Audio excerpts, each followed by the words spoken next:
my first mission was pretty hairy down to Vietnam.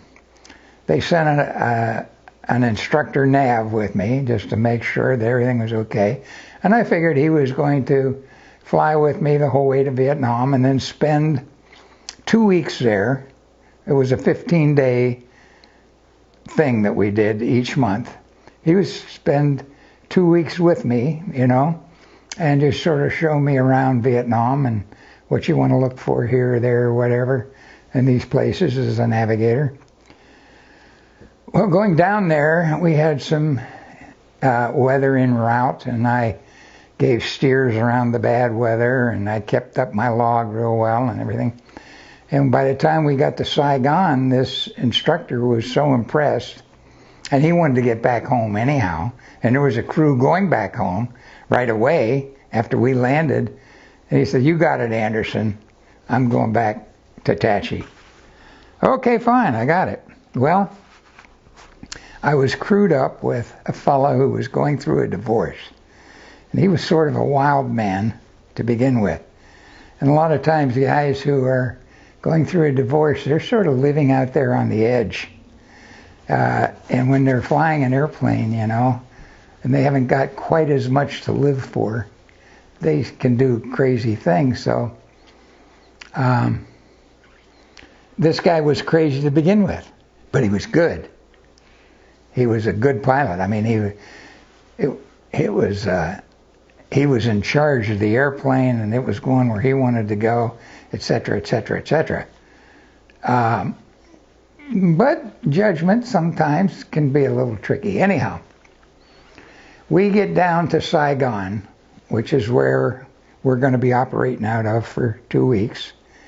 And when we go to check in this hotel, there's this other crew from Naha Air Base that's checking in also. And by God, he knows the aircraft commander from the Naha crew. And so he makes arrangements to stay with that guy. And he says the co-pilots can stay together and the navigators can stay together. Engineers and loadmasters can stay together. Okay, fine. That was fine. So I got to meet this other nav from Naha, who was a very experienced navigator, had been at Naha for several years, and knew what was going on there in Vietnam quite a bit. He had been down there.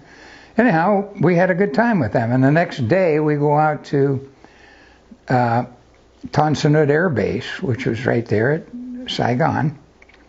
And our call sign was Abner 41, I think it was, or 40.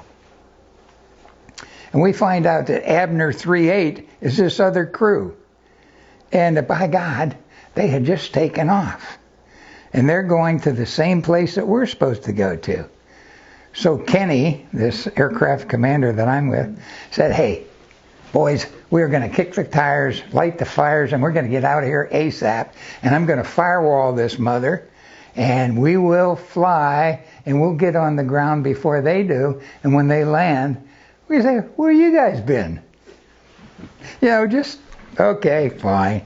You know, who was I? I was this new guy. They didn't know me from Adam, you know. And I was a pretty quiet guy anyhow. So anyhow, we get out there, and he shushes the people off of the airplane who are loading some stuff. But so I don't think we even got our full complement that we were supposed to take to Nha Trang. And gets everything buttoned up, and I don't know. I suppose we got the amount of fuel that we needed to get because we had enough to get there. But off we go, and we get up to Nha Trang. We didn't even get a weather report. We didn't even file a flight plan. Nobody knew where we were going, whatever. Okay? That's okay. War's hell sometimes. And there's crazy things that happen in it. Crazy people do crazy things sometimes. Anyhow, we get up there, and it's solid deck beneath us. Probably at about 8,000 feet, and we're up at maybe 15,000 feet, something like that. And he says, Nav. Now, he doesn't know me, never met me. He knows, I'm sure he knows I'm a new guy in the squadron. Nav, get me down through this to Nha Trang. Yes, sir. Well, in Vietnam, there is no IFR flying. There is no radar control in the routes. There all this stuff. They don't have time for that. So they have what they call VFR, tactical VFR, where you're supposed to remain in the clear. But if there's clouds that you have to go through just temporarily, pop in, pop out, no problem. You can do that. But not solid stuff. Fly down through it and God knows. But that's what he wanted to do. And that's what an awful lot of guys were doing, you know. So you could pass within 10 feet of each other in the soup and never even know it. Because there was nobody under radar control. And, you know, if you didn't get hit, hey, no sweat. They missed. Anyhow, I looked at my map. And I looked at the Nha Trang area. It's right along the coastline. The runway heading was 360180, north-south, directly north-south. And out 12 miles to the southeast was a small island. Nobody was on it. There are no residences there, just a very small place, but it had a little elevation notation on it that was 400 feet. And so I said to the aircraft commander, what we're going to do is I'm going to give you a steer out here to this little island, and then we'll go out and do a teardrop maneuver, and when we come back, I'll have you go just slightly south of the island, and we'll get down, and if we're still in the soup at 400 feet, maybe we can keep going down lower, but they said, we haven't got a local altimeter, so I don't know. We could have soup right down to the water. So he got the big picture. And the chatter on the radio with everybody in the Trang area was off the charts. I mean, yak, everybody trying to get in there. I need this, I need that. We were getting nothing. We couldn't get a hold of the tower, couldn't get a hold of anything in the Nha Trang area. So we go down, we're down through the soup, we do this little teardrop maneuver, we come back, and I'm spacing it so we're just moving south of the airfield, and we're down at 500 feet, according to the altimeter setting, that was back at Saigon, which is an hour and a half away from where we were now. And this was a great big monsoon rainstorm that was heading from northeast to southwest.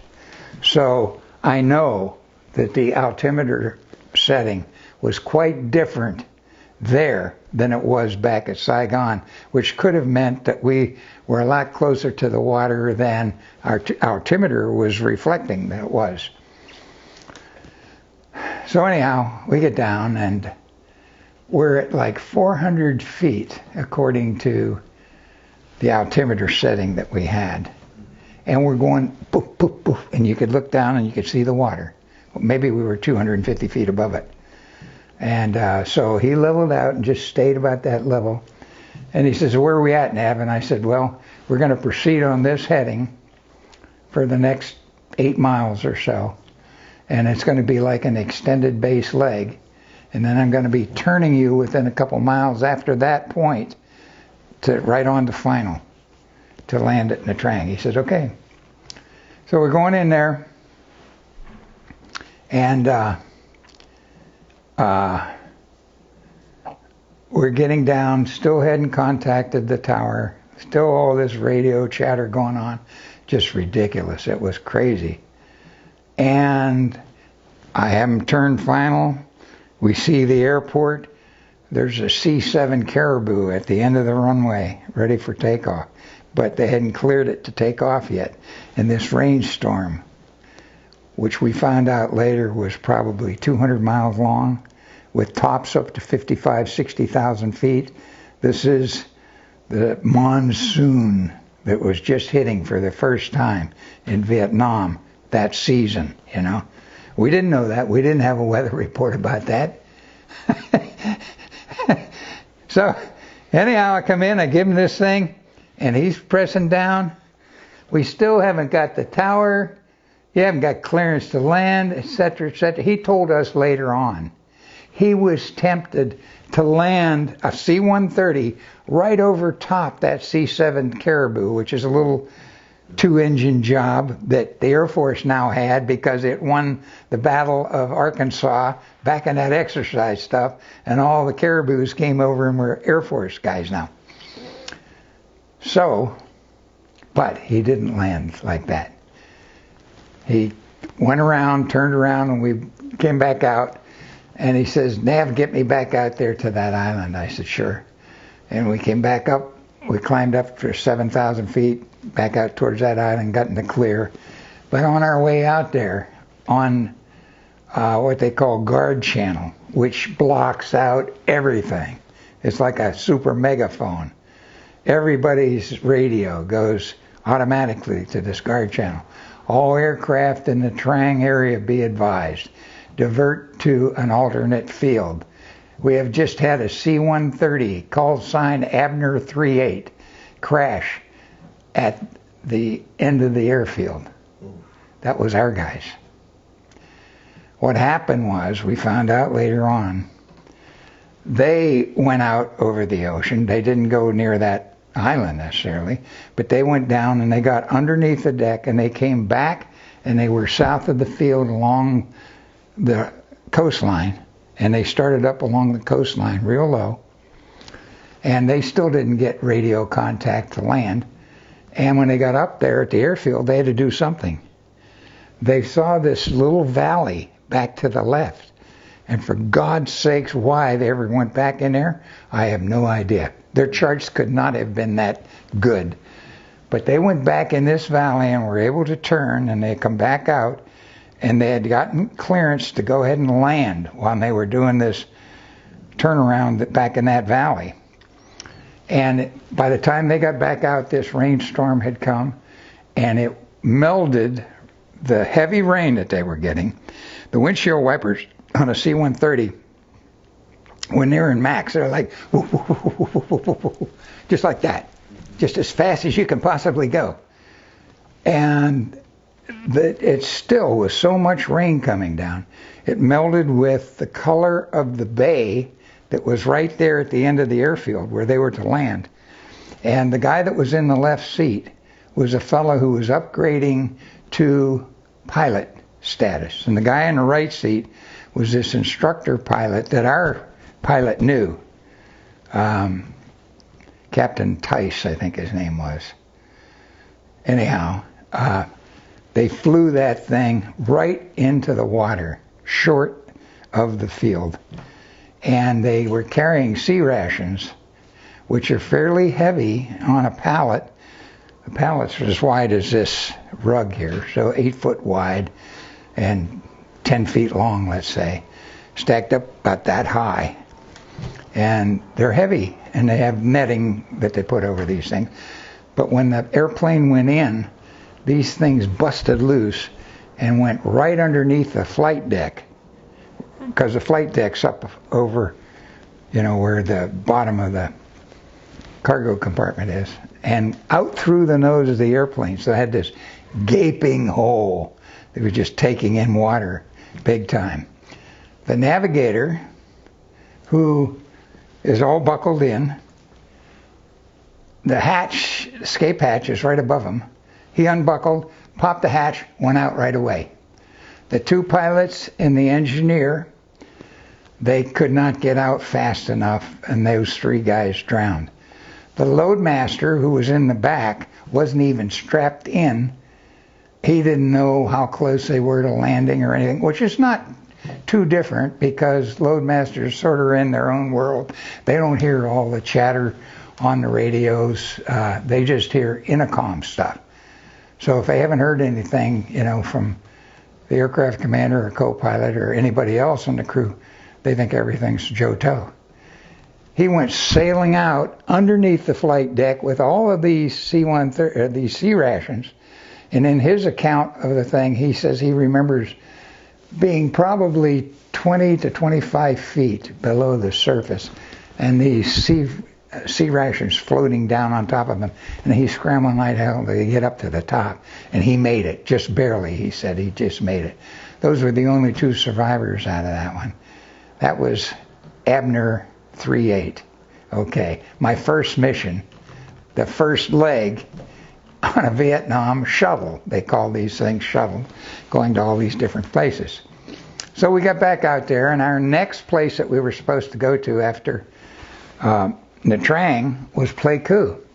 So I gave him a steer to get over to Pleiku, and we get over there, and it was fairly clear, and landed there without incident.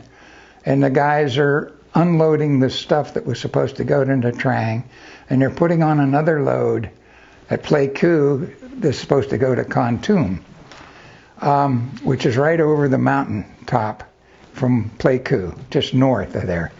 It's a small airfield, mountainous terrain around it.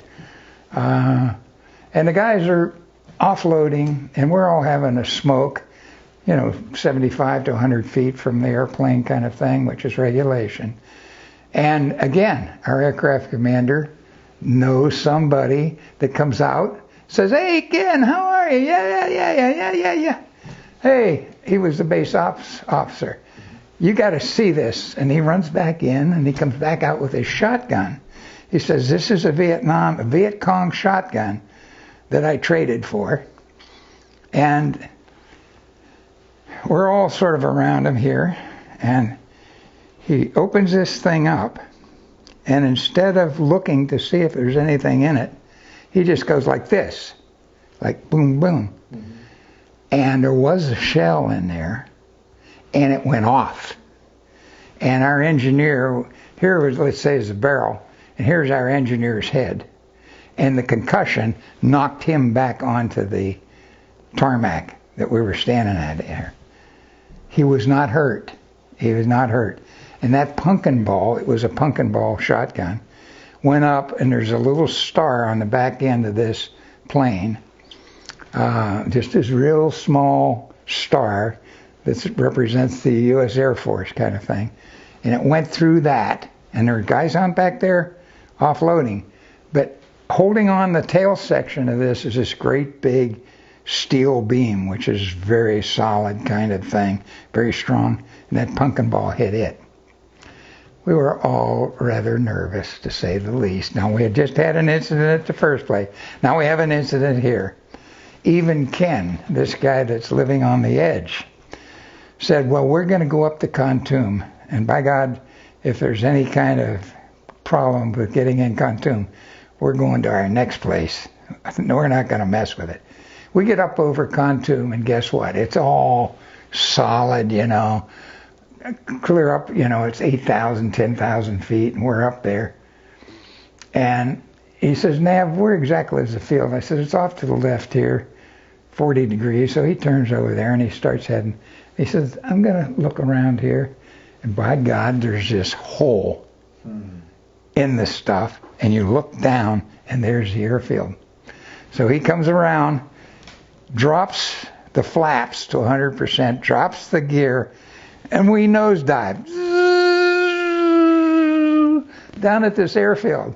And he pulls it off. He gets off there at time, and we go around and make a landing there. No sweat. I thought, oh my goodness, this is my first mission with Tachikawa Air Base guys in Vietnam. How am I going to do this for 3 years? Well, not all of them were that crazy, but when we got back to Tan Son Nhut that day and got into our hotel, which was down in Saigon, we all had some pretty stiff drinks, let me tell you, because our nerves needed to be settled. But that was my first adventure.